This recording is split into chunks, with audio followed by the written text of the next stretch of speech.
What's up, everybody? How are you guys doing? Welcome to another episode of Phenomenal Views. I have two guests with me. You know who that guy is, and this is Pepper, and we just got done watching Hacksawridge. This movie is good. Very. This is actually the very first war movie I have ever seen, and this movie is nothing but good. I know, like the last one was a while ago, wasn't it? What was it? What was it like? I can't Saving remember. Private Ryan? That might have Either been that or Black Hawk Down. I'm Black not Hawk sure. Down. Yeah, Maybe. that sounds better. But I mean, like, this is the very first war movie I've ever sat through. I've always had people go and tell me, go watch Saving Private Ryan, or go watch Black Hawk Down, or go watch something else. But I've never watched them, and so we went and watched this, and I was like, this is good. This is actually the third movie I've ever seen Andrew Garfield in, and bravo. Andrew Garfield did a good job playing this guy. This movie felt real. This movie, I think, like, there was only like one or two issues I had with the movie, and one, it was like a minor nitpick, but like in the movie they do something like where the brother talks about how he's enlisting and then he's never mentioned again. Even though I know the movie's not really about him, still, like, I feel like if they start something with that, I feel like they should at least, like, say or do something like he enlisted, what happened to him. I mean, It would be nice to know as an audience. yeah, pretty, like, at least for me. And then there was another thing he said. Yeah, it was a scene where he was washing the mud off the guy's face, and then he wakes up and he's like, "I thought I was blind." There's the scene before that where he was like shooting at him because he couldn't see. Right, And then yeah. it cut to the Japanese who were like, hey, let's go check that out. They never showed up. They never showed up. Yeah, it's like I expected to like hear voices and him like trying to get him out of there, but they never showed up. No, I'll tell you one thing. Oh, I'm sorry, go ahead. But yeah, you also got. It's also, those two things are like just like little nitpicky issues, of course, with it. But the story was mainly about him. Yeah. So it's understandable why they didn't include anything really about his brother. That's true. Because they really just wanted to tell the story of Doss. Desmond Doss. And I'm going to tell you one thing. This movie is intense as crap. Oh, yeah. Big time. Now, I'm going to tell you, there was one death I called in this whole entire movie. And just one. I mean, I knew a lot of people were going to die. But, like, there was one character I picked out who was going to die. And it was a soldier who had the flamethrower on his back. I was like, I know exactly how that's going to go. Yeah. And it did. Yeah, you're carrying gallons upon gallons of explosive materials on your back. That's going to end badly. Yeah. Like, as soon as I saw him, I was like, okay, it would suck if that thing got penetrated by the bullet, and it did. Yeah, no, I'm not going to... One of my favorite characters in this whole entire movie is the drill sergeant, who is played by Vince freaking Vaughn. Oh my gosh, I did not call him being in this movie at all, but he was just hilariously funny. I was like, oh my gosh, that is Vince Vaughn. Oh my gosh, it just got better. It brought back scenes from Full Metal Jacket for me, which is the drill sergeant from there is hilarious. I've never watched Full Metal Jacket. He keeps telling me I need to watch it. You gotta watch that. Which I will. Okay. The Full Metal Jacket, like the whole movie is the drill sergeant. Like you can just watch to the point where he doesn't show up anymore, and you'd have a good day. Oh my gosh! But Vince Vaughn, like, you feel like he's funny, and he's being appropriately funny. He's not going too far. He's not going out of the element. Like, it feels like it fits. It really does feel like it fits. Yeah. And the one thing that I really liked about this movie was where they talked about, like, how... And there are going to be, like, a little bit of spoilers I'm trying to avoid. But basically the whole entire point of the movie is basically sticking to your guns. Hint, hint.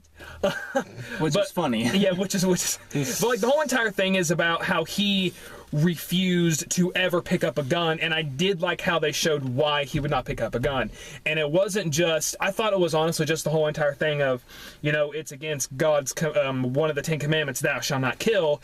But then like they went deeper into it, and the reason why he would not pick up a gun was because of what happened between his mom and his dad, And also, I think it also had to do something within the beginning with something that happened with him and his brother. I think that might have had to... I think all three of those things were the reason he was like, okay, I'm going to enlist, but I'm not going to kill anybody. And, like, they spent, like, a lot of time building up to, you're going in the army, you're going to kill somebody, which that's kind of like...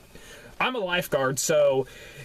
You hear a lot of people being like, a lot of people sign up for this job and they don't know how to swim. And you're like, you need to know how to swim to save somebody if you're going to be a freaking lifeguard. Fun fact, actually.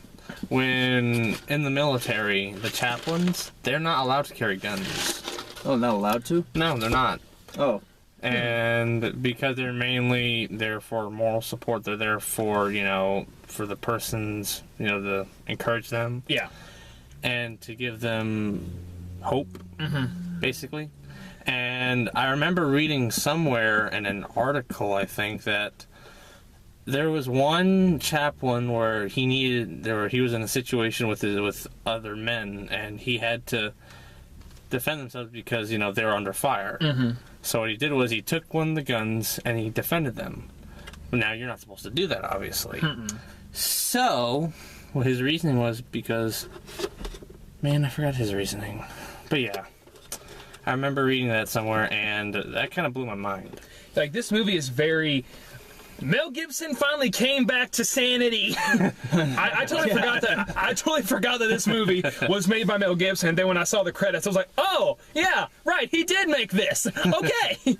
Oh, by the way, I thought I saw him in the movie. Actually, I don't remember seeing him. I remember seeing a couple actors: Vince Vaughn, the guy from Terminator Salvation. It was like in the very first scene where his dad was fighting. They were carrying him in on a stretcher, and he peeks his head over. He's like, "Hold on, son." That might have been him. That looked like Mel. It might have been. Most of the movies that are directed by him, and when I say most, I mean the only two that I've seen, Mel Gibson has not shown up now, or at least I've never seen him on camera, but like I've heard, like in Passion of the Christ, I've heard he was the one who was nailing Jesus to the cross, and they never show his face. And with this, they might have shown his face. I don't know. I'd have to go back and watch it. But a lot of stuff in this movie is very believable. The acting is great. Yeah. The characters are written really well. You actually feel like these are real people and they're not characters on a screen. The chemistry between Doss and his girlfriend was very real. I felt like they had really good chemistry together. Andrew Garfield always does good whenever he's having to work off of somebody, and he has good chemistry with almost anybody that I've seen him work with. And by that I mean the 3 movies that I've seen him in. But like this movie I feel like was very, very good. Like I said, it is intense. It'll peel at your heartstrings. Yeah. It's rated R for violence, but surprisingly I didn't hear a single F-bomb. I didn't either. Yeah. I was surprised. I didn't hear a single F-bomb. I think they might have said shoot. Maybe. Yeah. And there are even like situations, like after seeing it a second time, there are even like situations where they said the word crap instead of the S word. Now see, they do, like Vince Vaughn says SOB, but that's like that was fine. I didn't really have a problem with that. But like this movie is rated R. It's got guts, it's got gore, it's got death, and the fact that it's rated R, it feels like a rated R, but at the same time it doesn't feel like it because they took out the language. And I was like, I like that. Yeah, I mean, it's rated R for a main reason. It's war. Yeah. In war, there's blood, there's gore, and there's killing. Yeah, I'm like, you figure that they would have language like that, though, in a war movie, but, I mean... Well, I mean, some cases, they only put language in war movies like that because it's a stress reliever for the soldiers. True, but in other cases, not all soldiers do that, so... That's true. I mean, I didn't feel like there was any stereotypes, none whatsoever. I didn't feel like there was one funny. With Chief. My favorite joke in this whole entire movie. Keep your eyes open. Anyone shoot anyone that doesn't speak English. What about such and such? Especially him. I loved Vince Vaughn was my favorite character in this whole entire movie. I turned to him and I was like, Vince Vaughn dies. This movie gets an F. Vince Vaughn was great in this movie. He was my favorite character in this whole darn movie. But this movie is very inspirational. I'd say give it a watch. Go take, especially people who are like history buffs, or even people who like Call of Duty. This will show you what war's really like. Yeah.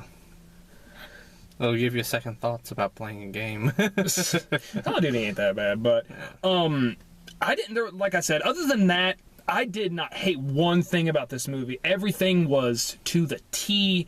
I felt this was a great movie, and it's something you should definitely go watch, and definitely add to your Blu-ray collection. Do you guys have any final thoughts?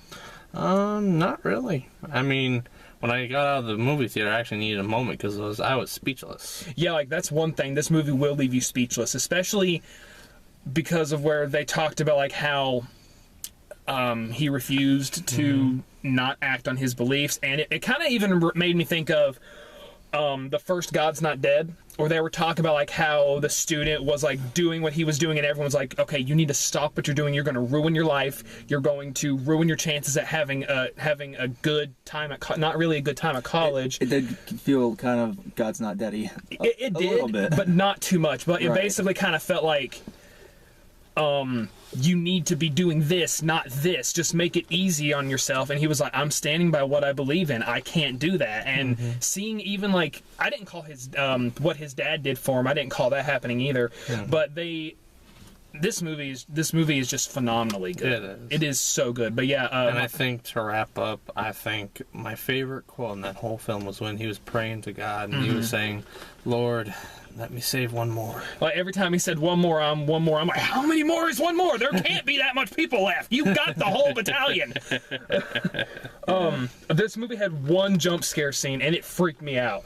When there's a scene like where he's on his own and he's diving into the bunker and he's like trying to escape from the Japanese, and he turns his head and like there's like that Japanese staring at him. I was like, oh crap, he's dead. And then like the guy either committed suicide or something like that. He was hanging by a belt. Yeah, he was. Yeah. But this movie is good. This is probably my favorite Andrew Garfield film, and I love The Amazing Spider-Man. But this is my favorite Andrew Garfield movie, hands down. That's one thing that I was kind of thinking about too. Was that you look at the older like war movies, and they're kind of classicals. You know, they have older actors like Tom Hanks and William Dafoe and Platoon and yada yada yada. But I think putting a more modern actor like Andrew Garfield into a war movie really opens up the modern generation to the genre. I think it was a good step forward. But guys, this has been another episode of Phenomenal Views. Hit that like button and don't forget to subscribe. Go see this movie. You will have a good time. You might not want to bring your kids because they might start having nightmares. Have a good day, guys.